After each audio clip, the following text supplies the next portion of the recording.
మొన్న అంటే 'వరుణ్ తేజ్' గారి ఓపెనింగ్‌కి 'పవన్ కళ్యాణ్' గారు వచ్చారు కదా! మిగతాయన్నీ అలా పాస్ అయినియి. మీ షాట్ ఏదో ఏంటో ఆయనతో ఒక డీప్ డిస్కషన్‌లో చెప్పేది ఏదో వింటున్నారు అంత దీర్ఘంగా ఏంటిదది? ఇద్దరి మధ్యన ఏం జరిగింది? అదే ఆయన మా టీజర్ చూసారు. హి రియల్లీ లైక్డ్ ఇట్. హ్మ్. సో అందరూ సెల్ఫీస్ తీసుకొని వెళ్ళిపోతున్నారు. అంటే హీస్ అన్ యాక్టర్ కదండి. He's a very educated, very intellectual person. హ్మ్. హ్మ్. ఆయనకి ఒక అంటే హీ రెస్పెక్ట్స్ ఎవ్రీవన్ ఆబ్వియస్లీ. ఆయన క్రాఫ్ట్ ఒకటి కనిపిస్తే ఆయన మాట్లాడతారు యెస్. ఆబ్వియస్లీ. హ్మ్. సో నేను డైరెక్టర్ అనగానే he really like the teaser. Teaser చాలా బాగుంది, ఇన్వైటింగ్ గా ఉంది అని అన్నారు. హ్మ్. సో ఇమీడియట్లీ ఒక 2 ఫొటోస్ దిగంగానే హీ వెంటనే he turn to me, he wanted to know, hmm. నువ్వు సినిమా ఎక్కడైనా నేర్చుకున్నావా? Hmm. Have you ever been to a film ఒక స్కూల్? చిన్న ఇంటర్వ్యూ చేసారా? పాపం ఇట్స్ వెరీ కైండ్. ఒక అదే ఐ వాజ్ ఆస్కింగ్ అసలు ఏంటి, వేర్ డిడ్ యూ స్టడీ, ఎక్కడైనా ఒక చిన్న చదువుకున్నారా? క్యూరియస్ అనిపించింది మీ యా ఎక్కడైనా చదువుకున్నారా అన్నారు. హ్మ్. నేను శ్రీకాకుళంలో చదువుకున్నాను సార్ అన్న. అంటే ఇట్లా చూసారు మా వాళ్ళందరూ నన్ను. ఓకే అది కాదా అన్నాక అదే ఎక్కడ, ఓకే ఆంధ్ర యూనివర్సిటీ సార్ అన్నాను.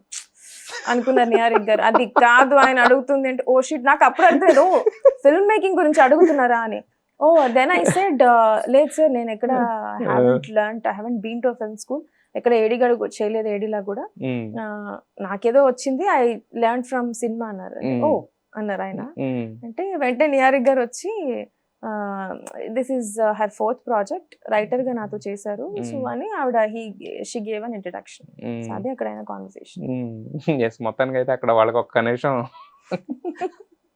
అంటే ఆయన ఏదో అడుగుతున్నారు, ఆ హడాడులో నేనేదో అనుకుంటున్నా. అక్కడ చిన్న కామెడీ జరిగింది. అంటే బేసిక్ గా టీవీలో చూసినప్పుడు లేదా సినిమాలో చూసినప్పుడు వాళ్ళని చూస్తే ఒక ఒపీనియన్ ఉంటుంది కదా. మీరు అంటే అలాంటి పర్సన్ తో మాట్లాడుతున్నాం ఒక రియల్ సిచ్యువేషన్ అన్నప్పుడు ఎలా అంటే ఏంటి what's very good and it was so. మీ ఫీలింగ్ ఏంటంటే అంటే అదే నా ఫీలింగ్ అదే అంటున్నా. I was stuck. Pawan Kalyan garu, అదే కదా, పవన్ కళ్యాణ్ గారు సార్, బీఎస్పీకి power star Pawan Kalyan.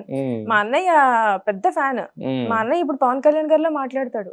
If you see most of the 90s kids no die hard fans ఉంటారు. వాళ్ళ హెయిర్ స్టైల్ పవన్ కళ్యాణ్ గారిలో ఉంటది. మాట్లాడే తీరు మా అన్నయ్య మర్చిపోయాడు వాడు ఒరిజినాలిటీ. నాకు ఇంకొక ఫ్రెండ్ ఉన్నాడు మహేష్ రెడ్నం అని, వాడు ఒక పెద్ద ఫ్యాన్ పవన్ కళ్యాణ్ గారికి. ఇప్పుడు వాడు మాట్లాడేది ప్రతిదీ పవన్ కళ్యాణ్ గారు మాట్లాడినట్టే ఉంటది, ఇమిటేషన్. అంత ఇన్వాల్వ్ అయిపోయారు అప్పట్లో. వాళ్ళంత క్రేజ్ ఉండేది కదా, Kushi and everything, all those movies. So మా ఇంట్లో అయితే ఇన్ని కట్ట ఫొటోస్ ఉండేవి. మా అన్నయ్య పవన్ కళ్యాణ్ గారి, ఆయన మార్షల్ ఆర్ట్స్ చేస్తారని మా అన్నయ్య మార్షల్ ఆర్ట్స్ నేర్చుకున్నాడు. Brown belt, black, yellow belt. So I literally grew up with all those things. Greeting card మీద పవన్ కళ్యాణ్ గారు ఉంటారు, హ్యాపీ టీచర్స్ డే మీద పవన్ కళ్యాణ్ గారు ఉంటారు. So it was like that. So for me meeting that person in real is like I can't, అది చెప్పలేను sir. ఏం చెప్తాను, నాకు ఇక్కడ చిన్న లైట్ గా చిన్న వాటర్ వస్తుంది.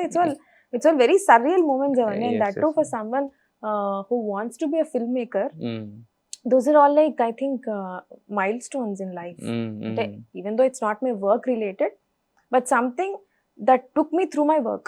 నా వర్క్ నుంచి కదా అక్కడికి నేను వెళ్ళగలిగాను. ఆయన టీజర్ చూసారా? టీజర్ చూసాను. He really liked it. అక్కడ చూపించారా లేకపోతే? లేదు, ముందు ఎప్పుడో ఈవెంట్ నిహారిక గారు చూపించారు. He really liked it. It's very nice. ఆయన గుర్తు పెట్టుకున్నారు. ఆయన వాకింగ్ చేస్తూ వస్తూ కూడా సంగీత్ ని చూసి ఆగారు. ఆ వీడియోలో చూసి అరే మీరు అందులో హీరో కదా అని అడిగారు. ఆ విధంగానే అంతే, మేము ముగ్గురం అక్కడ కనిపిస్తున్నాం కానీ మేము అక్కడ ఉన్నాం యాక్చువల్లీ. సో ఆయన అలా వెళ్ళిపోగానే అని చెప్పి ఒకరు షేక్ హ్యాండ్ ఇచ్చుకొని హగ్గులు చేసుకొని ఏదో 100 కోట్లు కొట్టినట్టు ఫీల్ అయ్యాం. అంతే కదా. సో యా తర్వాత పిలిచి ఇదంతా జరిగింది. బట్ అంత పెద్ద హీరో అయ్యండి. ఎగ్జాక్ట్లీ అవునండి. అండ్ దట్ టు నాకు పర్సనల్ గా చిన్న హ్యాపీనెస్ ఏంటి అంటే సంగీత్ డిడ్ అదర్ మూవీస్, కానీ నా సినిమా తో ఒక రికగ్నిషన్ వచ్చింది. అది నచ్చి ఆయన ఎంత నచ్చి ఉంటే ఆయన వెళ్ళిపోతూ ఆగి సంగీత్ కి షేక్ హ్యాండ్ ఇస్తారు. ఆల్సో వెళ్ళిపోతున్నప్పుడు కూడా he said you got a great sense of humour man అన్నారు. యునో అది రాకాసతో రావడం ఐ ఫెల్ట్ రియల్లీ హ్యాపీ. అయితే అంటే ఇప్పుడు పవన్ కళ్యాణ్ గారితో మీ బ్రదర్ అంటే ఒక జర్నీ ఉంది కాబట్టి ఆయన అంటే ఆబ్వియస్ గా ఒక ఆయన సినిమాలు చూడడం అదంతా ఉంటది.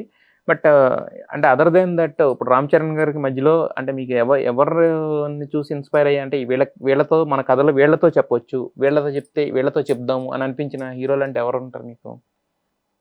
ఆనెస్ట్లీ నాకు డైరెక్షన్ డ్రీమ్ స్టార్ట్ అయినప్పుడు చాలా చిన్నదాన్ని కదా, హీరోలతో చెయ్యాలి అని ఎప్పుడు అంత అవగాహన లేదండి ఆనెస్ట్లీ.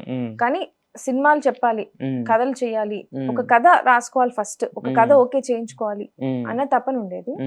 అండ్ ఆబ్వియస్లీ అందరు హీరోస్ అంటే చిన్నప్పటి నుంచి ఒక ఇది ఉండేది. ఉంటది. బట్ కాకపోతే ఏంటంటే ఖచ్చితంగా ఇప్పుడు మనకి జానపదాలు అంటే కత్తికాంతారావు, నాకు ఏఎన్ఆర్ గారు ఫుల్, నేను పాత మళ్ళీ ఇక్కడికి వెళ్తా, బట్ పౌరాణికాలు అంతా ఎన్టీఆర్ గారు, లైక్ సోషల్ డ్రామాస్ అన్ని, సాంఘికాలన్నీ ఏఎన్ఆర్ గారు మూవీస్ ఎక్కువ చూస్తుండే.